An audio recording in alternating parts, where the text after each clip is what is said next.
And we have made of ourselves living cesspools and driven doctors to invent names for our diseases. Plato, John Rose. This is my YouTube channel, and this is going to be part 3 of a video series for a very special person. Because I might not have heard exactly the word she used the other day, thanks for one of my commenters. I thought she said spondylitis, maybe spondylosis, but someone pointed out, no, it sounded more like spondylolisthesis. That's a mouthful, isn't it? Spondylolisthesis. Listhesis. As I mentioned in part 2, even in part 1, we don't want to pay attention to the names that doctors have invented for our diseases because of our own cesspools. We have 2 cesspools, 2 bathrooms. We have to eat. There's a bathroom there. Instead of having a fast-moving sewage system, we have a slow, stagnant cesspool. The average American has about 12-15 meals backed up in their pipes. But then every cell in our body, whether it's your spine or whatever, has its own bathroom too. And when we start having problems with any part of our body, in most cases, the problem is coming from on the other side of the cells, the place where doctors don't look. No wonder they can't find it. So they name the symptom. Now, in this video, I'm going to make this more specific for everybody who has some sort of bizarre disease name that doesn't fit with the basics that I normally talk about when you look at these 4 stages. The inflammations, the itises, the ulcerations, the indurations, that's the hardening, the thickening, the scarring of the tissues, and then the last stage is where the body's really trying to protect itself with tumors and cysts, fibroids and nodules, which are calcifications. So if you have a disease, if somebody gave you a name for your symptoms, you have to realize they're just naming the symptoms. And we can use what they've done to help us understand how we might need to tweak what we need to do. Remember, there's 2 groups of needs. We always got to go to the first group of needs, satisfy those, eat the right foods, but we might be damaged. This is where it gets a little complicated. Excuse me. So, 2 groups of needs. One is based on the law of cause and effect. The other is the ripple effect. And this is what gets a little confusing for some of us. I try to explain this in my special teaching tool I call the Ultimate Schematic. I explain that there's cause and effect, and then there's a ripple effect where effects become causes, as in the causal loop, and effects become knowledge, as in the knowledge loop. And what you want to do is you have to be aware of this, because when you look at what our so-called experts say you've got, when you analyze what they say, that's what you want to do. If you got a condition, create a file on it, look at what they say, and look at what other people like I say, and compare the 2.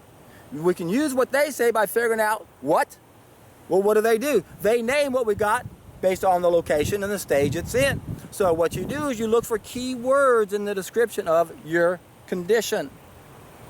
And I always highlight everything, special colors, and when I've got probably a couple thousand files on diseases now. Every time I come upon a new symptom I haven't heard of before, a name I haven't heard of before, I look at it and I look at what the experts say. And then I color code everything, but I always use gray, only gray, and that's the only time I ever use that file, for every time it ties into one of those 4 stages of disease. So I know, okay, they're talking about the tumors, they're talking about the inflammations, they're talking about hardening, the thickening, or the scarring. You see those words used a lot of times, and yet you don't see the word induration. And again, that just tells you what stage your body's in relative to dealing with what you have inside you that doesn't belong there. So, if you have a really complicated disease name and you don't see an itis anywhere, you don't see an otis anywhere, or an oma anywhere. Remember, omas, those are the tumors. If you don't see those key words, you look for other keywords, and sometimes you have to dissect the whole word. There's one disease I remember studying a while back, 4 or 5 years ago. It's abbreviated LAM, lamb. Starts off, it's a 24-letter word, by the way, starts off with lymphangio. Well, when you look up the word angio, it means either blood or lips. So what are they saying? Limp and blood, or is it limp and lip? Why are you using both the words? Oh, you like to sound poetic, don't you? This is all these clowns are doing, is naming our symptoms. There's all sorts of words that they can throw at us that will confuse us and make it sound like it's an entity. Oh, it's a disease, it's an entity. Look at this complicated sounding word. Idiopathic. You know what idiopathic means? I ain't gonna tell you yet.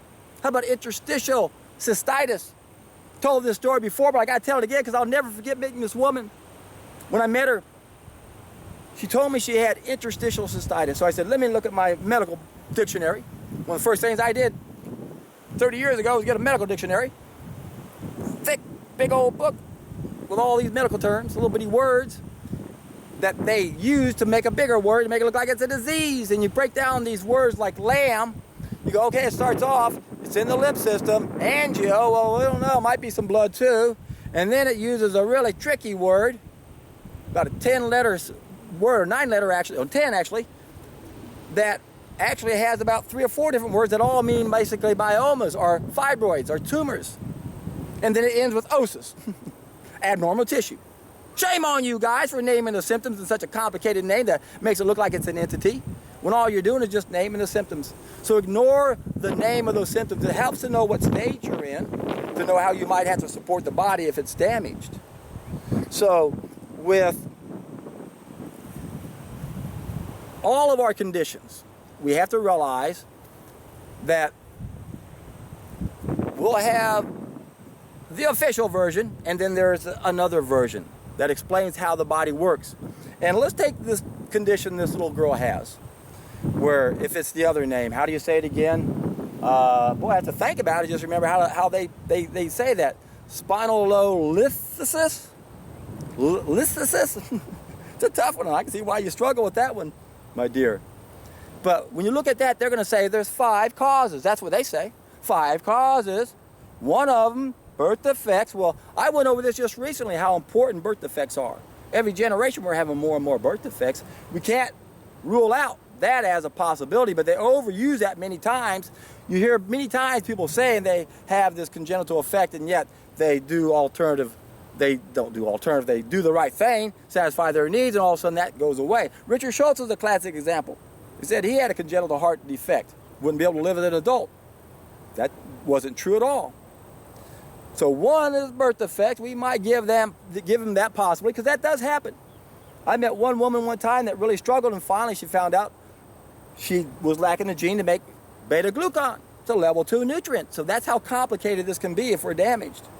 But then when you look at those other 4 causes to this condition, 2 of them dealt with trauma. Can't rule that out, obviously.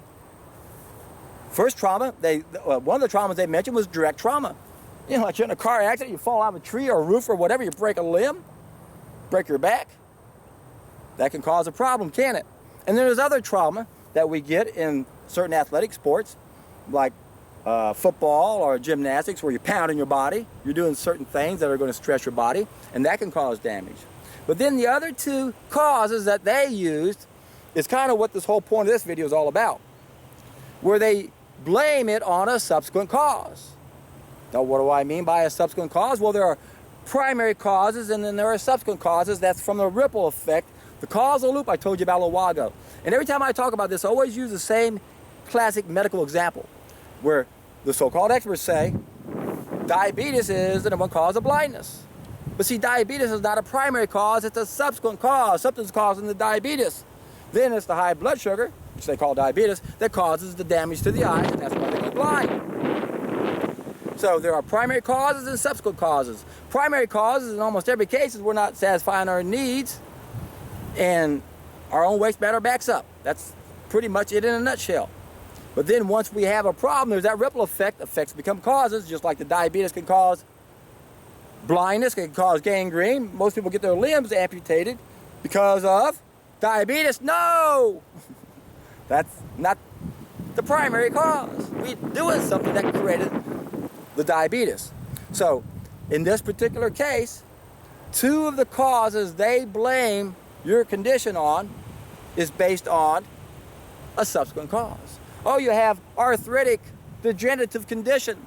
Well, now we're talking arthritis. We always go back to inflammation. There's 4 stages of disease. It starts with the inflammation. That's what leads to the ulcerations if what you have can bleed. If you have multiple sclerosis, it didn't start off with sclerosis. That's the 3rd stage, induration, hardening, thickening, scarring of the tissues. Start off with neuritis, inflammation of the nerves. So then it goes to the next stage. So if you look up ulcerative colitis, what's the cause? Colitis. What's ulcerative colitis? The second stage. What's colitis? The first stage. What's causing the second stage? The first stage. We know the cause. See, doctors don't have a clue. They can't say cause unknown all the time, which is basically what they have to say. So they don't do that. And I've done videos on this already. There are three main things they throw at us all the time: germs, genes, and old age. I've done videos a couple years ago on these topics. I'll put links down below. And they only do that because they don't want to say, oh, we don't know. Most of the time they say cause unknown, but they don't want to rely on just those three anymore. Now they go back to subsequent causes. Oh, gangrene, diabetes.